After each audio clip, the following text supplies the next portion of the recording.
नमस्कार मित्रों, क्या आप सभी को पता है कि जो घर से लड़कियां भागती हैं अभी देखिए होता क्या है कि आजकल की जो हमारे युवा पीढ़ी है हर हर किसी के साथ होता है, भाग जाते हैं लोग। माता पिता ध्यान नहीं देते हैं तो किसी के प्रेम में पड़ जाते हैं। और जब कोई साथी होता है तो ज़्यादातर ये शारीरिक शोषण के लिए किया जाता है, मन की तृप्ति के लिए, हवस की आग निकालने के लिए। लड़कियों के साथ लड़कों को भी और लड़कियां लड़कों के साथ भी, दोनों की मर्जी होती है। और बहुत ज़्यादातर लड़कियां इसमें फंस जाती हैं, उनको लगता है कि हमारा पहला प्यार है। और कुछ लड़कियां ऐसी जगह फंस जाती हैं जहां पर लोग उनके निगाहें लगाए रहते हैं कि इस लड़की को बेचूंगा तो इतना पैसा मिलेगा।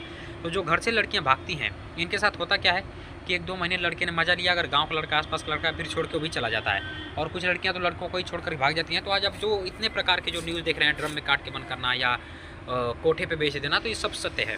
तो होता क्या है आपको हम समझा देते हैं। लेकिन लड़कियों के साथ दरअसल बात ये है, होता ये है कि जो लड़कियां घर से भागती हैं तो उनको मजबूरी में 2 काम करना पड़ता है। यदि गाँव के लड़के के साथ भागे हैं या गाँव के बगल वाले लड़के के साथ भागे हैं, तो जब वो लड़का छोड़ देता है शारीरिक संबंध बना करके, फ़ायदा उठा करके, तो या तो जीबी रोड पे काम करती हैं या तो डायरेक्ट रंडी खाने में जाती हैं। खुल करके बोल रहा हूँ भाई, ये सत्य है। और फिर उसके बाद कुछ लड़कियाँ लव जिहाद में पड़ जाती हैं। जो उनके साथ क्या होता है कि उनको हैदराबाद लाया जाता है।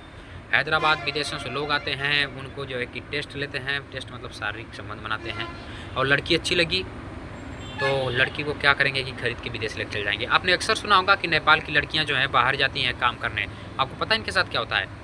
ज़्यादातर लड़कियों के साथ बच्चे पैदा किए जाते हैं, एक कॉन्ट्रैक्ट साइन किया जाता है और फिर उनको जो है भारत में वापस भेज दिया जाता है, सॉरी नेपाल में। और भारत की जो लड़कियां ऐसे भरोसा करके भागती हैं, इसके ऊपर द केरला स्टोरी फिल्म बनी है।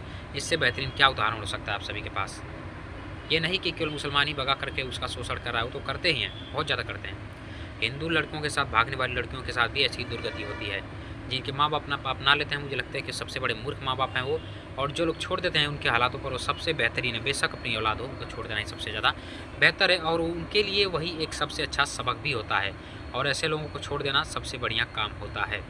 और यही होता है लड़कियों के साथ। और बहुत ज़्यादातर लड़कियों के साथ ये होता है कि उनकी जो है कि जब तक जवानी रहती है तब तक लोग उनके साथ मज़े लेते हैं और फिर बाद में क्या करते हैं कि उनकी अंग तस्करी के लिए उनको बेच दिया जाता है।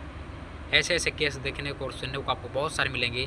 आप गूगल पे सर्च करेंगे तो। और बहुत सारे तो सामने तक नहीं आते यार ऐसे केस, बहुत सारे सामने ऐसे केस नहीं आते हैं, शर्म के मारे, लज्जा के मारे। तो ये होता है घर से भागने वाली लड़कियों के साथ। मैं आप सभी से बहनों अपील करना चाहूँगा कि कोई भी सच्चा प्यार नहीं करता है आपके माता पिता के सिवा। आपके माता पिता ने आपको पैदा किया और आपका हित कहाँ है वही आपको पनाह देंगे, लगा देंगे। तो उनके कथन के अनुसार चलिए, प्रेम व्रेम कुछ नहीं होता है, ये हवस का बिछाया हुआ एक जाल है।